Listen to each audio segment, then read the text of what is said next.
இப்பேற்பட்ட ஆடுங்களை வந்து பிடிச்சி வெட்டி வெட்டி கண்டு துண்டமா வச்சா இன்னொருத்தன் பண்ண மாட்டான். ஏன் ஹிட் ஆகுது?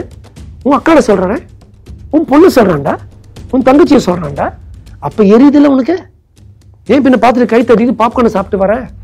வேற எவனாவது ஒருத்தன் ஒரு பொண்ணை பார்த்து நீ அவன் ஃபிகர்னா அவனை செருப்பால் எடுத்து அடி, என்கிட்ட வா, என்ன வேணா நான் பார்த்துக்கிறேன். தயவு செய்து இப்போ நீங்க 10 வருஷம் 20 வருஷம் வரைக்கும் போகலான்னு சொல்லியிருக்கீங்க. ஏன் 20 வருஷம் அவன் மாமியார் வீட்டில் உட்காந்து சாப்பிட்டுட்டு இருக்கணும்? அப்புறம் அம்பேத்கருடைய பிறந்தநாள், காந்தி பிறந்தநாள், நேரு பிறந்தநாள் அமுக்கி விட்டுருவீங்க.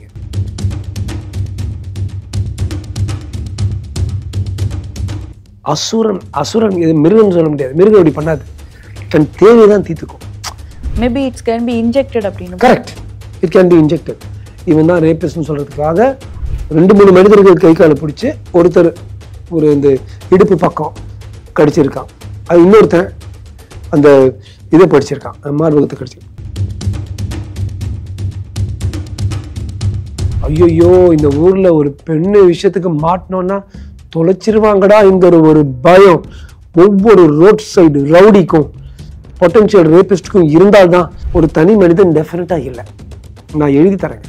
இது கேங் ரேப்பா இருந்தா உடனே சீக்கிரமா ஆக்ஷன் எடுத்துட்டு இவங்க தொங்கணும், காத்துல தொங்கி சாகணும் பை ஹேங்கிங். இந்த ஆர்ஜி கார் மெடிக்கல் காலேஜ் இருந்து போதைப் பொருட்கள் அங்கே டிராஃபிக்கிங் நடந்துட்டு இருக்கு, ஆர்கன் டிராஃபிக்கிங் பத்தி பேசுறாங்க. அண்ட் ரொம்ப முக்கியம் இந்த செக்ஸ் டிராஃபிக்கிங், 3 ஹியூமன் டிராஃபிக்கிங், 3 விஷயங்களும்.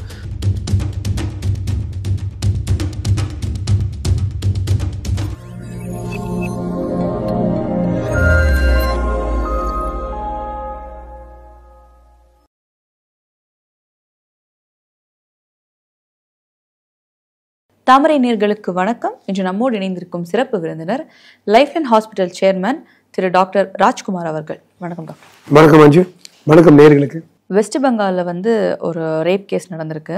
சில முக்கியமாக பல விஷயங்கள் சொல்லப்படுது. இது வெறுமே ஒரு ரேப்பாகவோ கொலையாகவோ பார்க்க முடியல. ஏன்னா ரொம்ப ப்ரூட்டலாக வந்து ஏதோ பழி இருந்திருக்கு, பழி வாங்கும் தன்மையோடு பண்ண மாதிரி இருக்குது. ஸோ வில் ஜஸ்ட் அதை என்னென்ன விஷயங்கள் அப்படின்றது வில் டீட்டெயிலாக பார்க்கலாம்னு நினைக்கிறேன். ஏன்னா ஃபஸ்ட்டு அவங்க சொன்ன விஷயம் வந்து 150 ml or mg of semen வந்து அந்த பொண்ணுடைய உடம்புல இருந்தது. ஸோ இது ஒரு ஆள் பண்ணியிருக்க முடியாது, லைக் ஒரு 10+ பர்சன்ஸ் இருக்கணும். ஏன்னா ஒரு பர்சன்னா அது 10 ml mg தான் இருக்கும் அப்படின்ற மாதிரி சொல்கிறாங்க. பட் அதுக்கப்புறமா வந்து போஸ்ட்மார்ட்டம் டீட்டெயில் என்ன சொல்றாங்க, it was a weight of her uterus அப்படின்ட்டு சொல்றாங்க. ஸோ அதை கொஞ்சம் கிளாரிஃபை பண்ண முடியுமா டாக்டர்? நேற்று இரவு தான் அந்த சோகமான போஸ்ட்மார்ட்டம் ரிப்போர்ட்டை நான் டீட்டெயிலாக படித்தேன் அஞ்சு.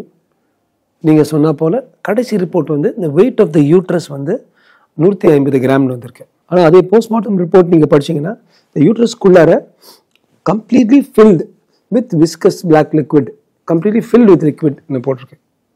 இப்போ that means ஒரு uterus has to completely be filled with liquidனா அது ஒரு சிங்கிள் மனிதனுடைய ரேப்பாக இருக்கிறதுக்கு வெரி அன்யூஷுவல். அவன் பெரிய ஒரு சூப்பர் மேனாக இந்த வறுமை தவிர அப்படி வராது. டெஃபினட்டாக 150 கிராம் யூட்ரஸ் என்ன பார்த்தீங்கன்னா 90 கிராம், அந்த வயசுக்கு 80, 90 கிராம், 100 கிராம் இருக்கலாம். அப்படின்னா கூட 40-50 கிராம் எக்ஸ்ட்ரா வந்து இந்த சீமனுடைய அளவு இருக்குது. அப்படின்னா டெஃபினட்டாக 3-4 பேர் இதில் வந்து ஈடுபட்டிருக்காங்க. இந்த ரேப்புங்கிறது வெரி வெரி லைக்லி. அது 100%-ஆ அது எப்படி சொல்ல முடியும்? இப்போ அந்த லிக்விட் இருக்குல்ல, அந்த லிக்விட் எடுத்து அதை டிஎன்ஏ அனாலிசிஸ் பண்ணால் எந்த ஒருத்தருடைய இந்துவா அல்லது 2-3 பேரா அல்லது 4-5 பேரா கிளியராக தெரிஞ்சிடும். இது வந்து இன்னைக்கு நம்ம பேசும்போது நடந்துருக்கிற Supreme Court suo motu cognizance எடுத்து இந்த கேஸ் பண்ணும்பொழுது தயவு செய்து இந்த லிக்விடை டிஎன்ஏ டெஸ்ட்டுக்கு அனுப்புங்கன்னு அவங்க சொல்லணும். டிஎன்ஏ டெஸ்ட் 10 வருஷத்துக்கு அப்புறம் கூட பண்ணலாம், இப்போ 10 நாள் தான் இருக்கு. ஸோ உடனே இன்னைக்கு பண்ணாங்கன்னா 2 நாளில் 1 2 3 4 அல்லது 1 2 3 அல்லது ஒரு மனிதன். ஆனால் ஒரு மனிதன் உடைய பிந்து மட்டும் இவ்வளவு இருக்கிறதுக்கு வாய்ப்பு ரொம்ப கம்மி. Maybe it's can be injected அப்படின்னு. Correct, it can be injected. இவன் தான் ரேபிஸ்ட்னு சொல்றதுக்காக அவங்க வந்து அந்த விந்துவை எடுத்து வச்சு இந்த ஐவிஎஃப்கெல்லாம் தனியாக எடுத்து வைக்கிறாங்க, அது மாதிரி எடுத்து வச்சு ஒரு சிரிஞ்சு மூலமா இன்ஜெக்ட் பண்ணியிருக்க வாய்ப்பு இருக்கு. அதே போல ஒரு யூட்ரஸ்குள்ளார இந்த விந்து அடிக்கும்போது இது ரொம்ப முக்கியமான பாயிண்ட் நான் சொல்ல போறது, அது வந்து மரணத்துக்கு முன்னாலேயா அல்லது மரணத்துக்கு பிறகா சொல்ல முடியாது. ஏன்னா uterus is all dead organ, அந்த ஆர்கனுக்குள்ள நம்ம அடிச்சா தெரியாது. ஆனால் இந்த பெண்ணோட அத்தனை இன்ஜுரிஸும் நான் பார்த்தேன். அந்த அத்தனை இன்ஜுரிஸும் உயிரோடு இருக்கும்போது செஞ்ச இன்ஜுரிஸ். அதாவது ரொம்ப கொடூரமாக அசுரன் இது மிருகம்னு சொல்ல முடியாது. மிருகம் இப்படி பண்ணாது. தன் தேவை தான் தீர்த்துக்கும். தேவைக்கு மிஞ்சி கொடூரமாக வலியை கொடுக்கணும், துன்பத்தை கொடுக்கணும் என்கிற ஒரு மனநோக்கத்தோடு செய்யப்பட்ட காயங்கள் தான் இந்த காயங்கள். அந்த காயங்கள் இப்போ வந்து பப்ளிக் டொமைனில் வந்துருச்சோ அதை பற்றி நம்ம பேச முடியும். இன்னைக்கு காலையில் சுப்ரீம் கோர்ட்டில் டிஸ்கஸ் பண்ண போகிறாங்க. நீங்கள் அந்த காயங்களை பற்றி கேட்க அதை பற்றி நான் டிஸ்கஸ் பண்ணுறேன். பப்ளிக்கு தெரியணும் இப்படிப்பட்ட ஆட்கள். நான் எதுக்காக கேட்குறேன்னா, இப்படிப்பட்ட ஆட்கள் ஏன் வாழணும்? ரேப் அண்ட் மர்டருக்கு வந்து அவங்களுக்கு வந்து டெத் பெனால்ட்டியை கொடுக்கணும். அதை பற்றி நம்ம கடைசி பகுதியை பற்றி நீங்கள் கேளுங்க. But over to you for the PM. ஆக்சுவலாக வந்து அவங்க மார்பகத்தில் வந்து அந்த பல்லுடைய அடையாளம் தெரியுது. அதுவும் வந்து ரொம்ப ஆழமாக அது போனது மாதிரி தெரியுது. அது மட்டும் இல்லாமல் இடுப்பு பகுதியில் ஒரு 100 கிராம் கிட்ட சதை கடிச்சே எடுக்கப்பட்டிருக்கு அப்படின்ட்டு சொல்கிறாங்க. அது கரெக்ட். இது வந்து எனக்கு வந்து என்னை பொறுத்த வரைக்கும் இந்த இன்டைரக்ட் எவிடன்ஸ் ஒரு தனி மனிதன் டெஃபினட்டாக இல்லை. நான் எழுதி தரேங்க. நான் வந்து ஒரு பியோர் ஃபோரன்சிக் எக்ஸ்பர்ட் இல்லை. பட் நாங்கள் எல்லாரும் ஃபோரன்சிக் படித்து தான் டாக்டர்ஸ் ஆகிறோம். 2-3 மனிதர்கள் கை காலை பிடிச்சி ஒருத்தர் ஒரு இந்த இடுப்பு பக்கம் கடிச்சிருக்கான், அது இன்னொருத்தன் அந்த இதை படிச்சிருக்கான், மார்பகத்தை கடிச்சிருக்கான். இங்கே வந்து அந்த பல்லுடைய மார்க்ஸ் பார்த்து அதை அனலைஸ் பண்ணால் ஃபோரன்சிக் டென்டிஸ்ட்ரிமாங்க. அந்த அவங்க பல்லு பார்ப்பாங்க இதுக்கு. ஆர் ஃபோரன்சிக் டென்டல் இம்ப்ரெஷன்ஸ் வச்சு எடுத்து பார்த்தாங்கன்னா அந்த சதையில் வந்து எப்படி அந்த பல்லு படியுதோ அதை வச்சு ஒவ்வொரு மனிதனுக்கும் அந்த பைட் மார்க் யூனிக்காக இருக்கும். டெஃபினட்டாக இடுப்பில் இருக்கிற பைட் மார்க்கும் இந்த பைட் மார்க் டிஃப்ரெண்ட்டாக இருக்கும். அதே சமயத்தில் கை கால் பார்த்தீங்கன்னா சங்கிலி போட்டு கட்டினா போல அந்த கை கால் பிடிச்சி பாவம் இந்த பெண்ணு கஷ்டப்பட்டதுனால அந்த பக்கம் மார்க்ஸ் இருக்கு. இந்த சஞ்சய் அந்த ஓரமாக அந்த இவன் பண்ணியிருக்காங்க, அவன் சரண்டர் பண்ணியிருக்கானு, அவனை கேட்டால் நான் தான் எல்லாம் பண்ணேன். ஒரு மனிதன் எப்படி 2 கை மணிக்கட்டில் பிடிச்சி 2 காலை வந்து ஆங்கிளில் பிடிச்சி அதே சமயத்தில் தொடையிலையும் கடிச்சு இடுப்பில் கடிச்சு மார்பகத்தில் கடிச்சு எப்படிங்க இது மாதிரி யாரு பார்த்தாலும் அவன் திருப்பி சொல்லணும் நான் ஒருத்தன் தான். அதுவே பெரிய பொய். அதே மாதிரி அவங்க லிப்ஸ் வந்து கடிக்கப்பட்டிருக்கு. அது மாதிரி அவங்க கண்ணாடி போட்டிருந்தாங்க, கண்ணில் குத்திருக்காங்க. ஸோ அந்த கண்ணாடியோட கிளாஸஸ் வந்து உள்ளே போய் ப்ளீடு இருந்திருக்கு கண்ணிலையும் அப்படின்ட்டு சொல்கிறாங்க. அதே மாதிரி லிப்ஸோடைய ஒரு பாதி இந்த ஃபோட்டோஸ்லேயே பார்க்க முடியறதில்ல. தென் காலை வந்து உடைச்சிருக்காங்க அப்படின்றதும் சொல்கிறாங்க. இது எல்லாமே கரெக்ட். கால் உடைச்சிருக்க இடத்துல பார்த்தா அங்கே ப்ளீட் இருக்குது. ஒரு உடல் வாழ்வு இருக்கும்போது உயிர் இருக்கும்போது தான் ரத்த கசிவு ஏற்படும். ஸோ அந்த எலும்பு உடைக்கும் போது திஸ் கேர்ள் வாஸ் அலைவ். அந்த லிப்பை கடிக்கும்போது ஷி வாஸ் அலைவ். அதே போல் நீங்கள் மண்டையில் பார்த்தீங்கன்னா மண்டையை வச்சு அடிச்சிருக்காங்க தர மேலே. ஏன்னா அந்த மண்டை எலும்புக்கும் அந்த தோலுக்கும் நடுவில் பல இடங்களில் ரத்தம் தேங்கி போய் கட்டியிருக்கு. Most of this girls injuries, இந்த பொண்ணுக்கு அடிப்பட்டது எல்லாமே ஆல்மோஸ்ட் ஆல் உயிரோடு இருக்கும்போது பண்ணது. பலர் சுற்றி இருந்து பண்ணது. கை கால் சில பேர் பிடிச்சிருக்காங்க, மண்டையை ஒருத்தன் பிடிச்சி அடித்து அப்படியே பிடிச்சிருக்கான், மேலே இருந்தவன் கடிச்சிருக்கான். அந்த விந்து வந்து கொஞ்சம் விந்து அந்த டைம் ரேப் பண்ணியிருக்கலாம், பாக்கி விந்து கொஞ்சம் இன்ஜெக்ட் பண்ணியிருக்கலாம், அல்லது பலர் பண்ணியிருக்கலாம். நீங்கள் யோசித்து பார்த்தீங்கன்னா ஒவ்வொரு வீட்லேயும் பெண்களை வந்து பூஜிக்கிற ஒரு தாய் திருநாடு தாய்நாடுன்னு சொல்கிற ஊர் நமது. அதில் போய் ஒரு நம்ம வந்து இப்படி வந்து ஒரு பெண்ணுக்கு நடந்தது ரொம்ப கொடூரம். அது படிக்க எல்லாமே லைவாக இருக்கும்பொழுது அந்தந்த இடத்துல ப்ளீட் ஆயிருக்கு.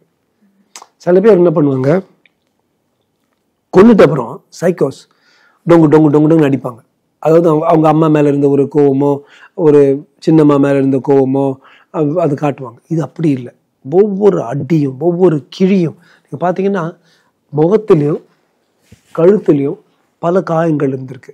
இந்த காயங்கள் கூட அந்த காயமாகி அதுக்கப்புறம் ஒரு அரை மணி நேரம் 1 மணி நேரம் அதுக்கப்புறம் தான் இந்த பொண்ணு இறந்து போயிருக்கு. அதுக்கு எப்படி தெரியும்னா அந்த சுற்றி இருக்கிற சதைகளையும் தசைகளையும் பார்த்தீங்கன்னா அந்த ரெஸ்பான்ஸ் இருக்குது. அது கால் லைவ் ரியாக்ஷன். உயிரோடு இருக்கிற தோலில் நம்ம கிழிச்சோம்னா சில ரியாக்ஷன்ஸ் இருக்கும்.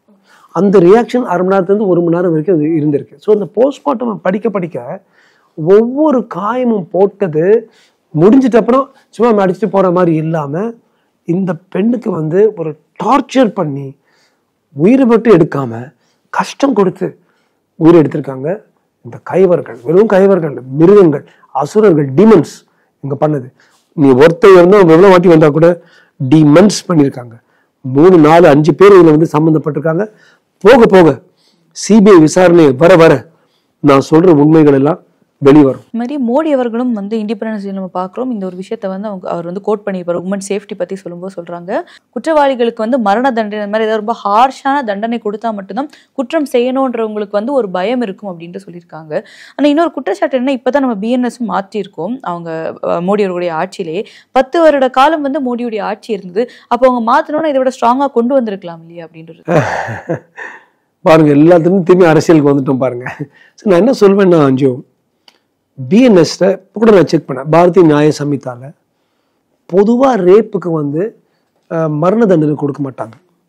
ஆனால் கேங் ரேப், நான் இப்போ பல விஷயங்கள் நான் சொன்ன தெரியுமா, அந்த கை காலில் இருக்கிற அந்த மார்க்கெல்லாம், இந்த கை கால் மார்க்கை நம்ம ப்ரூவ் பண்ணி ஊர்ஜிதப்படுத்திட்டோம்னா இது வெறும் ரேப் இல்லை, இது கேங் ரேப். இந்த புதிய பாரதிய நியாய சம்ஹிதால கேங் ரேப், அதாவது 2 பேர் ஒருத்தருக்கு மேல 2 பேர் 3 பேர் 4 பேர் ஒரு ரேப் செய்யும் பொழுது அது கேங் ரேப்புடைய வரையறையில வருது. கேங் ரேப்புக்கு நம்ம வந்து டெத் பெனல்டி, மரண தண்டனை கொடுக்கலாம். ஸோ பாருங்க, இந்த கை காலில் இருக்கிற அந்த மார்க்ஸ் அவ்வளவு முக்கியம் போஸ்ட்மார்ட்டம்ல. ஏன்னா அது ஒழுங்கா போஸ்ட்மார்ட்டம் அனாலிசிஸ் பண்ணா டெஃபினட்டா அந்த 3-4 பேர் சம்மந்தப்பட்டிருக்காங்க. 3-4 பேர் சம்மந்தப்பட்டு ஒரு வேட்டையாடி விளையாடி அடிக்கிற போல ஓடாய்கள் பண்ற மாதிரி பண்ணா அவங்களுக்கு வந்து கட்டாயம் மரண தண்டனை கொடுக்கலாம்னு புதுசா வந்த பாரதிய நியாய சம்ஹிதால இருக்கு. இப்ப சுதந்திர தினம் அன்னைக்கு மோடிஜி பேசுறாரு, நம்ம இந்தியா அப்படி வளர்ந்துருக்கணும் அப்படிலாம் சொல்லும்போது பெண்களை நம்ம காப்பாற்றணும், பெண்களுக்கு இது மாதிரி இந்த ரேப் அண்ட் கொலை நடந்திருக்கு வெஸ்ட் பெங்கால்ல. அவங்க வந்து யாருக்கு இது வந்து குற்றவாளிகள் யாரா இருந்தாலும் அவங்களுக்கு மற்ற குற்றவாளிகள் உயிருக்கு அஞ்சும்படி ஃபியர் ஆஃப் டெத் இருக்கிற அளவுக்கு அவங்களுக்கு தண்டனை விதிக்கணும்னு அவர் சொல்லியிருக்காரு. அதாவது இது கேங் ரேப்பா இருந்தா உடனே சீக்கிரமா ஆக்ஷன் எடுத்துட்டு இவங்க தொங்கணும், காத்துல தொங்கி சாகணும் பை ஹேங்கிங். அப்பதான் நம்ம பெண்களுக்கு மரியாதை செலுத்துற மாதிரி, இறந்து போன அந்த பெண்ணுடைய அவங்க அப்பா அம்மாவுடைய கண்ணீருக்கு நம்ம வந்து அஞ்சலி செலுத்துற போல இருக்கும். அது மட்டும் இல்லை, ஆஸ் வி ஸ்பீக் பாக்ஸோ ஆக்ட்னு கொண்டு வந்தாங்க பாஜக. அது நல்ல act, sexual offences, child sexual offences. கடந்த 4.5 வருடங்கள்ல 123 125 கேஸோ இழுத்துக்கிட்டே இருக்கு 4.5 வருஷத்துக்கு. நான் வந்து நேர்களுக்கு நான் என்ன சொல்றேன்னா, நாங்க வந்து ஒரு பெரிய இது வந்து ஒரு எழுச்சியா பயன்படுத்தி எல்லா சிட்டிசன்ஸும் அந்த டைம் எடுத்து, நீங்க ஒரு டிவி பார்க்குறதும், ஒரு சினிமா பார்க்குறதும், ஒரு புக்கு படிக்கிறதும், அதுக்கு மட்டும் ஒரு 5 நிமிஷம் ஒரு இமெயில் நாங்கள் வந்து வடிவமைச்சிருக்கிறோம். எல்லாரும் தயவுசெய்து ஒரு இமெயில் அனுப்பி இந்த பாக்ஸோ சில்ட்ரனுடைய செக்ஷுவல் அஃபென்சஸ் அந்த குழந்தையோட மண்டையை வந்து வாழ்நாள் பூரா அஃபெக்ட் பண்ண போகுது. ஸோ சில்ட்ரன் செக்ஷுவல் அஃபென்சஸ்க்கு இருக்கிற 125 கேசஸ்க்கு உடனே இதெல்லாம் ப்ரிலிமினரி ப்ரூஃபோட உள்ள கேசஸ், 4-5 வருஷம் வெயிட் பண்ணக்கூடாது, இவங்களுக்கு வந்து கட்டாயமா மரண தண்டனை கொடுக்கணும். அதே போல ரேப் அண்டர் 12 இயர்ஸ்க்கு மரண தண்டனை கொடுக்கலாம்னு சொல்லியிருக்கு. என்ன கேட்டா அந்த மாற்றத்தை கொண்டு வந்து எந்த ஒரு நியாய சம்ஹிதாவா இருக்கலாம், இந்தியன் பீனல் கோடா இருக்கலாம், அதுக்கு திருத்தங்கள் வந்து அக்செப்டபிள். நான் சொல்றேன், இந்தியாவில் ஒன்ஸ் அண்ட் ஃபார் ஆல் இந்த government, BJP government, Bharatiya Janata கட்சி பெண்களுக்கு இன்னைக்கு நிஜமாவே நல்லது பண்ணணும்னா, ரேப் டெஃபினட்டா ப்ரூவ் ஆயிடுச்சுன்னா எல்லா ரேப்புக்கு, கொடூரமான ரேப்புக்கு, ரேப் பிளஸ் மர்டருக்கு தயவு செய்து இப்போ நீங்க 10 வருஷம் 20 வருஷம் வரைக்கும் போகலான்னு சொல்லியிருக்கீங்க. ஏன் 20 வருஷம் அவன் மாமியார் வீட்டில் உட்காந்து சாப்பிட்டுட்டு இருக்கணும்? அப்புறம் அம்பேத்கருடைய பிறந்தநாள், காந்தி பிறந்தநாள், நேரு பிறந்தநாள் அமுக்கி விட்டுருவீங்க, வீட்டுக்கு அனுப்பி விட்டுருவீங்க. நான் சொல்றேன், all rape plus murder prove ஆயிடுச்சுன்னா மரண தண்டனை கொடுக்கணும். நீங்க பாத்தீங்கன்னா அஞ்சு, இஸ்லாமிய நாடுகள்ல ரேப்பா பெண்களே இது மாதிரியே ஃபிகிரி போகுதுரா, விசில் அடிக்கிறதா ஒன்று பயந்து இருப்பாங்க. நாங்கெல்லாம் துபாய்க்கு போகும்போது ஒரு லிஃப்ட் கிட்ட இருந்தால் பெண்கள்லாம் வந்து பயந்து எல்லாரும் தள்ளிடுவாங்க. ஒரு சின்ன டவுட் இருந்தால் கூட பிச்சு பிச்சு எடுத்துருவாங்க. ஒருவேளை கடந்த ஒரு 10-20 வருடங்கள் அவங்க அப்படியே தலையை வெட்டி இந்த முண்டமும் தலையும் தனியா இருக்கும். அப்படி பண்ண ஒரு 100 பேர்ல ஒருத்தர் ஒருவேளை ஒரு இன்னசென்ட் மேன அவங்க போட்டிருக்கலாம். அப்படி இருந்தும் பல லட்சக்கணக்கான பெண்கள், கோடிக்கணக்கான பெண்கள் பத்திரமா இருக்காங்க. ஐ ஃபீல் அது வந்து ப்ரிஃபரபிள். நம்ம இந்தியன் லா இப்படி 100 குற்றவாளி ரேபிஸ்ட் தப்பிச்சிட்டு போனா கூட பரவாயில்ல, ஒரு வந்து ஒரு நிரபராதி தண்டிக்கப்படக்கூடாதுங்கிறது நம்மளுடைய, அது மெக்காலேயோடைய இந்தியன் பீனல் கோட் 1837 1860 அந்த டைம்ல கொண்டு வந்தது. அதை வந்து நம்ம கொஞ்சம் மாத்தி பெண்களுடைய பாதுகாப்புக்கு கொண்டு வரணும். நான் ஒரு சின்ன எக்ஸாம்பிள் சொல்றேன். நிர்பயா கேஸ் எல்லாருக்கும் தெரியும். அதுல ரொம்ப கொடூரமான குற்றவாளி யாரு? அதாவது ஒரு கடப்பாரையை எடுத்து இந்த பெண்ணோட யூட்ரஸ்குள்ள போட்டு அந்த யூட்ரஸ்ல ஒரு ஓட்டை ஆகி அங்கிருந்து குடல்ல 3-4 இடங்கள்ல ஓட்டை ஆக்கி அப்பேற்பட்ட ஒரு ஃபோர்ஸோட அவன் பண்ணியிருக்கிறான். அவனோட வயசு 16 வயசுங்கிற ஒரே ஒரு காரணத்தினால ரொம்ப மோசமான குற்றத்தை பண்ணவனை வெளியில விட்டீங்க. இப்ப அவன் உங்க வீட்டுக்கிட்டயோ ஏன் வீட்டுக்கிட்டயோ அல்லது விட்டாங்க பாத்தீங்களா அந்த ஜட்ஜஸ், அவங்க பெண்களோட ஸ்கூல் கிட்டயோ ஒரு டீ கடையில அவன் வேலை பண்ணிட்டு இருப்பான். இப்படி பண்ண ஒரு மிருகம், இப்படி பண்ண ஒரு கொடூரமான ஒரு அசுரன் சும்மா ஆயிடுவானா? அப்படியே குவாய்ட்டா 4-5 வருஷம் வந்திருக்கான். அவன் சும்மா இருக்க போறானா? யாரோ ஒரு பெண்ணை திருப்பி டார்கெட் பண்ண போறான். அப்ப சொல்லுவாங்க, இப்ப 14 வயசுக்கு மேல ஆயிடுச்சு, இப்ப இனிமேல் அவனை அரெஸ்ட் பண்ணலாம். ஏன் இது மாதிரிலாம் விட்டு வைக்கிறது? சமுதாயத்தை நம்ம வந்து சரிப்படுத்தணும். ஸ்வச் பாரத்னு சொல்றோம். ஸ்வச் பாரத்ல இதோட ஆரம்பிக்கணும், கிளீனா வைக்கணும். இது மாதிரி ஆட்கள் அவன் வந்து அவனுடைய ஐடென்டிட்டியை மாத்தி எங்கேயோ அவன் வேலை பண்ணிட்டு இருக்கான்.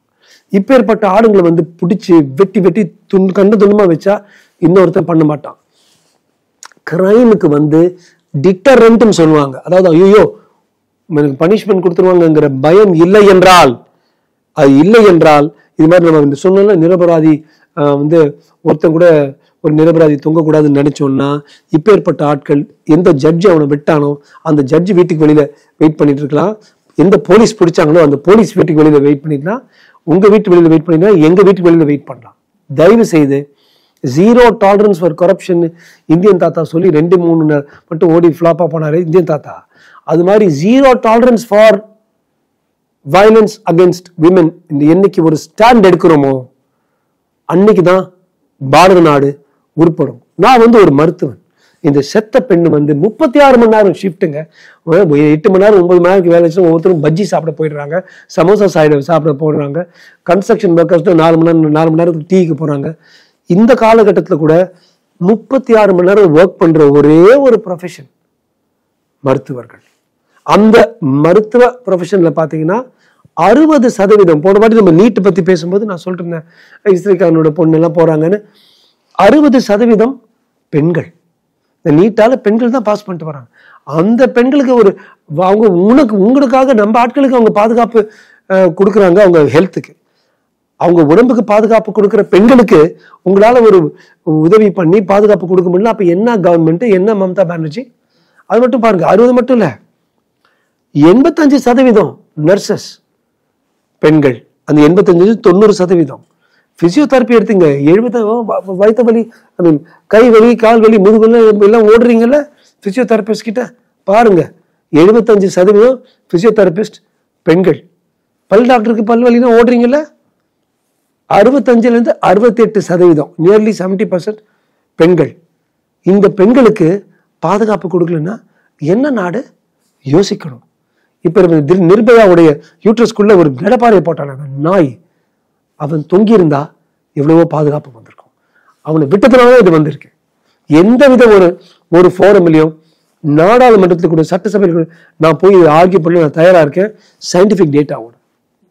சோ மரண தண்டனை வரும்பொழுது பெண்களுக்கு உண்டான பாலியல் குற்றங்கள் கம்மியாகும். அஞ்சு, நேத்து கிருஷ்ணகிரியில என்சிசி கேம்ப் வைக்கிறோம்னு சொல்லி ஒரு பெண், அது 8ஆம் கிளாஸ் பெண், அந்த பிஞ்சு பொண்ணுடைய மூளையில என்ன பாதிப்பு ஏற்படும்? நம்ம அக்கா தங்கச்சிக்கு குழந்தைகளுக்கு வந்தா நம்மளுக்கு பிடிக்குமா? இதான் நமக்கு. இன்னொருத்தருக்கு வந்தா அது ஒரு நியூஸ் ஐட்டம், நமக்கு வந்தா கதறோம். அந்த கொல்கட்டா டாக்டர் வந்து ரேப் பண்ணப்பட்ட அதே காலேஜ்ல இதுக்கு முன்னாடி பல வருஷமா சில அக்யூசேஷன் இருக்கு. அண்ட் இந்த பொண்ணு ரேப் பண்ணி இப்படி பியூட்டலா கொல்லப்பட்டதுக்கே ரீசன் சொல்றாங்க, அந்த சஞ்சய் ராய் அவனுக்கு ஒரு கேங் இருந்திருக்காங்க, அவங்க ட்ரக் டீலிங் பண்ணிட்டு இருந்தாங்க, பொண்ணுங்களை வச்சு நிறைய செக்ஸுவலா பண்ணிட்டு இருந்ததுனால அது அந்த பொண்ணுக்கு தெரிஞ்சு அந்த இறந்து போன டாக்டர் பொண்ணு வந்து அதை தட்டி கேட்க போனாங்க. அதை வந்து நான் சொல்லிடுவேன்னு சொல்லதுனால அந்த பொண்ணு மிரட்டினால தான் இந்த மாதிரி அந்த பொண்ணுக்கு இவ்வளவு கொடூரமா நடந்துச்சுன்னு சொல்றாங்க. நிச்சயமா நீங்க சொல்றதுல உண்மை இருக்கு அஞ்சு, நீங்க சொல்றதுல உண்மை இருக்கு. ஆர்ஜி கார்ல வேலை செய்யற 2-3 ஒரு உயர்மட்ட அதிகாரிகள் கிட்டையும் மருத்துவர்கள் கிட்டையும் நானே பேசினேன். நானே ஆர்ஜிகார் அந்த காலேஜுக்கு போய் நான் ஆப்ரேஷன் பண்ணியிருக்கேன், லெக்சர்லாம் கொடுத்துருக்கேன். அவங்க கிட்ட பேசும்போது அவங்க சொன்னாங்க, இது ஒரு பெரிய ராக்கெட் நடந்துட்டு இருக்கு, ஆனால் எல்லாருக்கும் பயம், இந்த அராஜகத்தை ஒழிக்கணுங்க, ஒழிக்கணும். 2001 ஒரு பையன் இதை பற்றி கம்ப்ளைண்ட் பண்ணியிருக்கான். திடீர்னு பார்த்தா சருன்னு 8வது மாடி 6வது மாடியிலேருந்து விழுந்து செத்து போயிட்டான். 2001 என்ன ஒரு ஒன்றுமே இல்லாமல் இது சூசைட். மெடிக்கல் காலேஜில் மருத்துவக் கல்லூரியில் வந்து உண்மையை சொல்கிறேன், நாங்கள்லாம் பயங்கர டென்ஷனில் இருப்போம். பொதுவாக ஸ்டூடெண்ட்ஸ்க்கு நிறைய டென்ஷன், நிறைய படிக்கணும், நிறைய வேலை செய்யணும். வெளியில தான் உட்காந்து டாக்டர்ஸா நீங்களாம் சம்பாரிச்சிட்டீங்கன்னு ஜாலியாக சொல்கிறாங்க. அந்த டென்ஷன் அந்த முதல் 10-15 வருஷம் அவ்வளோ மோசமான டென்ஷன். ஒவ்வொரு கிளாஸ்லையும் என் கிளாஸ் உட்பட ஒரு தற்கொலை நடக்கும். ஸோ ஒரு கொலை நடந்தால் தற்கொலைன்னு காட்டுறது ரொம்ப ஈஸி. இந்த 2003 இதே ஆர்ஜிகார் மெடிக்கல் காலேஜில் வரும்பொழுது அது தற்கொலைன்னு காட்டாங்க. 2003 ஒரு பெண் ரொம்ப சண்டை போட்டுருக்கிறார். 2020 ஒரு பெண் சண்டை போட்டிருக்கா. 2003 சௌமித்ரா பிஸ்வாஸ் என்கிற மாணவன், நல்லா படிக்கிற மாணவன், எழுச்சி ஒன்று உண்டாக்கி இது மாதிரிலாம் பண்றாங்க. செக்ஸ் ஒர்க்கர்ஸ், விபச்சாரிகள்லாம் கொண்டு வந்து அங்க வீடியோ எடுத்து அதை வச்சு அதை சர்க்குலேட் பண்ணி சம்பாதிச்சுட்டு ட்ரக்ஸ் பண்றாங்க. இப்படிலாம் கம்ப்ளைண்ட் பண்ண சௌமித்ரா பிஸ்வாஸ் என்ற மாணவன், ஒரு சின்ன கிராமத்திலிருந்து அங்க வந்து படிச்ச ஒரு ஃபர்ஸ்ட் கிளாஸ் மாணவன் வந்து திடீர்னு பார்த்தா கழுத்து உடைஞ்சு தொங்கிட்டு இருக்கிறான் அவன் ரூம்ல. அது சூசைடு, தற்கொலைன்னு முடிச்சிட்டாங்க.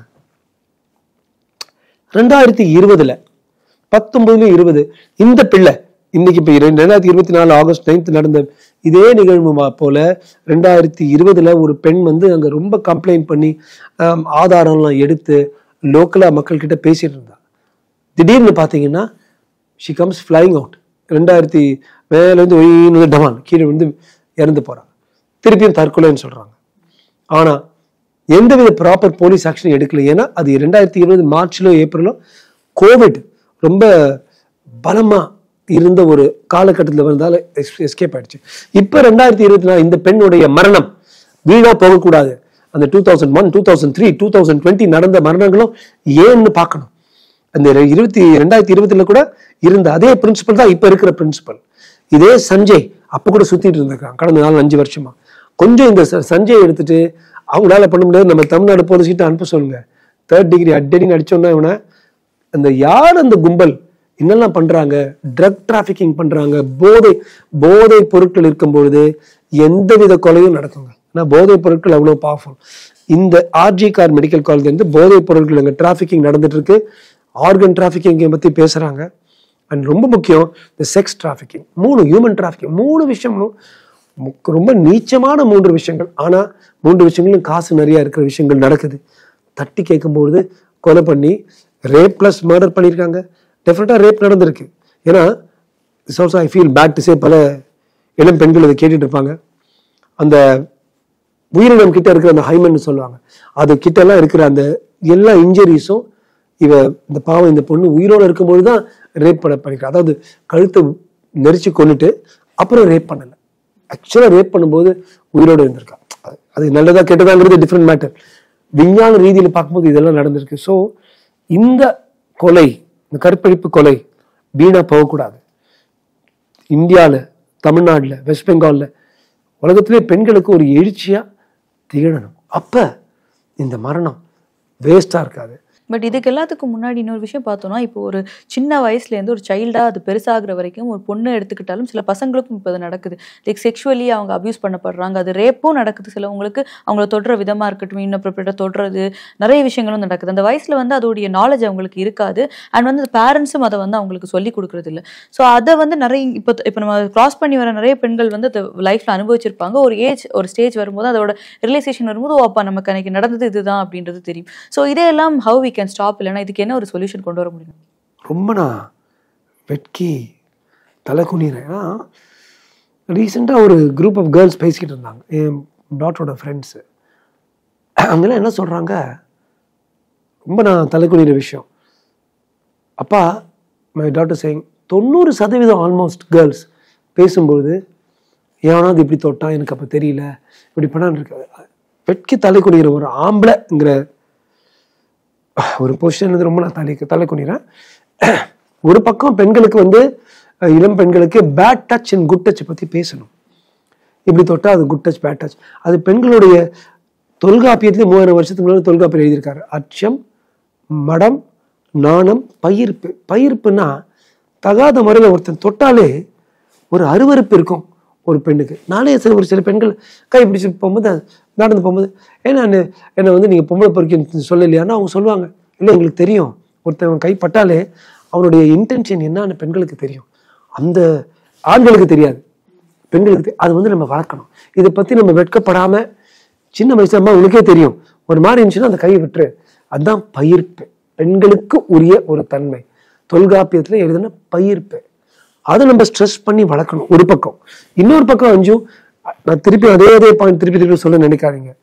ஐயோ இந்த ஊர்ல ஒரு பெண்ணு விஷயத்துக்கு மாட்டினோம்னா தொலைச்சிருவாங்கடா இந்த ஒரு பயம் ஒவ்வொரு ரோட் சைடு ரவுடிக்கும் பொட்டன்ஷியல் ரேபிஸ்டுக்கும் இருந்தால்தான் இது பண்ண மாட்டாங்க. மூணாவது, இது நான் பல இடத்துல சொல்லியிருக்கேன், பெண்களை வந்து நீச்சப்படுத்தி பேசுற எந்த ஒரு ஆக்டரையோ எந்த ஒரு சினிமாவையோ நாம வந்து புறக்கணிக்கணும். நான் பார்த்தீங்கன்னா பெண்களை ஃபிகர்னு கூப்பிட்டு இருக்கிற சிவா மனசுல சக்தி இது மாதிரி படங்கள்லாம் ரொம்ப ஹிட் ஆகுது. ஏன் ஹிட் ஆகுது? உன் அக்காவை சொல்றானே, உன் பொண்ணு சொல்றான்டா, உன் தங்கச்சியை சொல்றான்டா, அப்ப எரியுதுல உனக்கு. ஏன் பின்ன பார்த்துட்டு கை தட்டிட்டு பாப்கார்னை சாப்பிட்டு வர? என்னைக்கு பெண்களை வந்து சீப்பா நடத்துற எந்த ஒரு சினிமாவையும் அல்லது ஒரு நடிகரையும், நான் உங்களுக்கு ஹீரோன்னு கூட சொல்ல மாட்டேன். எனக்கு ஹீரோ வந்து கப்பலோட்டி தமிழ், எனக்கு ஹீரோ செம்பகராமன் பிள்ளை, ஹீரோ பகத்சிங், திருப்பூர் குமரன், எனக்கு ஹீரோ வந்து இவங்கெல்லாம் நடிகர்கள், எனக்கு என்டர்டெய்னர்ஸ். நானும் வயது ஸ்கோலவரின்னு கை தட்டி வந்துடுவேன், அவ்வளவுதான். நடிகர்கள், இந்த நடிகர்கள் பெண்ணை வந்து இழிவுபடுத்தும் பொழுது இதை பார்த்துட்டு இருக்கிற நேயர்கள் அதை பார்க்காதீங்க. டிவியில வருது சார், ஃப்ரீயா தான் பார்க்கணும், பார்க்காதீங்க. அப்பதான் மனசார நெஞ்சத்தை தொட்டு நம்ம புறக்கணிச்சோம்னா அப்படியே உங்களுக்கு எல்லாம் வேணும் காசு தான். உங்களுக்கு ஒரு கிளாப்ஸ் வேணும்னு நினைக்கிறீங்க, உங்களுடைய காசு தான் உங்களுக்கு வேணும். நீங்க எப்ப உங்க கண்களை அந்த ஸ்கிரீன்ல இருந்து எடுத்துடுறீங்களோ அப்ப நீங்க விரும்புற அந்த வருங்காலம் நம்ம பெண்களுக்கு தமிழ்நாடுல வரும். ஒரு பக்கம் எஜுகேஷன் ஆஃப் கேர்ள்ஸ், 2 பயங்கர டிட்டரண்ட், மரண தண்டனை, 3வது பெண்களை எதிர்த்து எந்த மாதிரி விஷயங்கள் பேசினாலும் அது நம்ம புறக்கணிக்கணும். இந்த 3 நம்ம ஒரு சமுதாயமா ஒன்று கூடி மற்ற வித்தியாசங்கள், இவன் டிஎம்கே, இவன் ஏடிஎம்கே, இவன் பிஜேபி, இவன் ஆண், இது பெண், பெண்களுக்காக நாம் ஒரு எப்ப அந்த கோட்பாடோடு நம்ம எல்லாம் இயங்குறோமோ அப்ப நம்ம பெண்கள் தலை நிமிர்ந்து நடப்பாங்க. சேமஸ் நீங்க சொன்ன மாதிரி கேர்ள்ஸுக்கு அந்த எஜுகேஷன் கொடுக்கணுன்ற மாதிரி பசங்களுக்கும் அந்த சின்ன வயசுலயே கொடுக்கணும் இல்லையா? 4 பசங்க சேர்ந்தா தண்ணி அடிக்கிறது தம் அடிக்கிறன்றது இருக்கும். ஆனா அதுலயும் இல்ல நான் 4 பேர் அடிச்சாலும் 5ஆவது ஒருத்தன் இல்ல எனக்கு வேணான்றது வந்து ஸ்ட்ராங்கா நோ சொல்ல வேண்டியதுல இருப்பாங்க. சோ அதே மாதிரி பசங்க சேர்ந்தாலும் இந்த மாதிரி விஷயங்கள் பண்ணும்போது, ஏன்னா நம்ம வீட்டுல இருந்து கூட நம்ம பாக்குறோம், ரிலேட்டிவ்ஸ் பாக்குறோம், எல்லாமே நீ பாத்து நட, நீ பாத்து போ அப்படின்னு சொல்ற இடத்துல நீ அந்த மாதிரி பாக்காத அப்படின்னு பையனை யாரும் சொல்லி இது பண்றது இல்லை இல்லையா? சூப்பர், நிஜமாமா. நான் இது வரைக்கும் ஒரு 100 காலேஜஸ்ல கல்லூரிகள் நான் பேசியிருப்பேன். தேசியவாதிகளை பத்தி, மாதிரி கப்பலோட்டி தமிழர் பத்தி, பச்சையப்ப பத்தி, இது மாதிரி நான் பேசியிருக்கேன். பகத்சிங், சந்திரசேகரன், எப்பவுமே எல்லா பாய்ஸ் காலேஜஸ்லயும் கோஎட் காலேஜஸ்லயும் ஒரு லைன் மட்டும் நான் ரிப்பீட் பண்ணுவேன், எல்லார்கிட்டையும் சொல்லுவேன். வேற எவனாவது ஒருத்தர் ஒரு பொண்ணை பார்த்து நீ அவன் ஃபிகர்னா அவனை செருப்பால் எடுத்து அடி, என்கிட்ட வா, என்ன வேணா நான் பாத்துக்கிறேன் நாங்க சொல்லுவோம். பெண்ணை வந்து ஃபிகர்னு கொடுக்குறது, பெண்ணை ஒரு மதிப்பு கொடு. நான் அப்ப சொல்லிட்டு சொல்லுவேன், டே நீ நல்லாரு, ஒரு ஜென்டில்மனாரு, வீரனாரு, சங்க தமிழனாரு, நீ எவ்வளவுதான் அசிங்கமா இருந்தாலும் கருப்பா இருந்தாலும் குள்ளமா இருந்தாலும் பெண்கள் ஒண்ணு வந்து ஹீரோவா நினைப்பாங்கன்னு சொல்லும் பொழுது பெண்கள் எப்பவுமே கை தட்டுவாங்க. ஸோ பெண்கள் ரியலி தே திங்க் தட். வெறும் நான் எப்பவுமே சொல்லுவேன், நீ அஜித் மாதிரி வெள்ளையா இருக்கணும், விஜய் மாதிரி நீ டான்ஸ் ஆடணும், அதெல்லாம் தேவையில்லைப்பா, நீ வந்து வீரனாரு, தமிழ, நீ சங்க தமிழ் மாதிரி ஒரு போருக்கு ஒரு இலக்கணம், வீரத்துக்கு ஒரு இலக்கணம் இருந்தீங்கன்னா உன் பின்னால பெண்கள் வருவாங்கன்னு சொல்லும் பொழுது ஒவ்வொரு முறையும் இந்த கோ எஜுகேஷன் காலேஜஸ்ல பெண்கள் கை தட்டுவாங்க. Because girls are like that. They don't just go by your nose or by the hair, they go by your character, your personality. And நம்ம மக்களுக்கு, நம்ம பசங்களுக்கு அப்படி கற்றுக் கொடுத்தோம்னா, எப்பவுமே சொல்லுவேன், ஒவ்வொரு தமிழ் பையனும் இந்த தலைமுறையில ஒரு ஹீரோவா விளங்க வைக்கணும், விளங்குவாங்க. எங்களோட இணைந்து பல்வேறு கருத்துக்களை பகிர்ந்தமைக்கு ரொம்ப நன்றி. நன்றி அஞ்சு, நன்றி நேயர்களுக்கு.